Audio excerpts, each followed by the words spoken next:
Vraćamo se u Osijek. U Brijestu su završeni 450.000 kuna vrijedni radovi na rekonstrukciji ceste, nogostupa, javne rasvjete i oborinskih kanala na spojnoj cesti od Vinkovačke do Usorske ulice, ali infrastrukturne potrebe mjesnog odbora Brijest time ne završavaju. Treba napraviti biciklističku stazu, popraviti rasvjetu u Vinkovačkoj ulici i završiti Hrvatski dom, izgraditi kružni tok.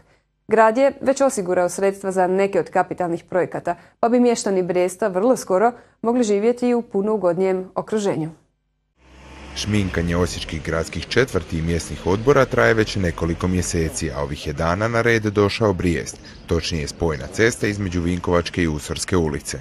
Ravnomjerni razvoj grada pratimo i izgradnjom ove ulice. Vrijednost radova na izgradnji kolnika javne rasvjete 450.000 kuna, međutim tome treba dodati i zatvoreni sustav oborinske odvodnje koji je izveden. Prije su ovdje bili otvoreni oborinski kanali. Napokon i naši stanovnici, pješaci, ali i oni koji koriste motorna vozila mogu se osjećati sigurno, jer osim što smo i proširili kolni dio, novi nogostupi, posijana trava, na jesen stiže i novo drveće ovdje. Ali daleko od toga da posao ovim završava, jer mještani Brijesta očekuju realizaciju još pokoje kapitalne investicije. Očekujem od gospodina Vrbana, odjela za urbanizam, jedan operativniji, ozbiljniji zahvat kada je u pitanju biciklistička staza, poveznica Antunovac, industrijska četvrt, kada je u pitanju društveni dom za koji smo osigurali oko 400.000 kuna u proračunu, da stavimo fasadu, stolariju, postavili smo ležeće policajce, usporivače, očekujem još dovršetak ove godine i rasvjetu u Vinkovačkoj ulici. Iz Hrvatskih cesta smo dobili informaciju da je i natječaj gotov kad je u pitanju kružni tok.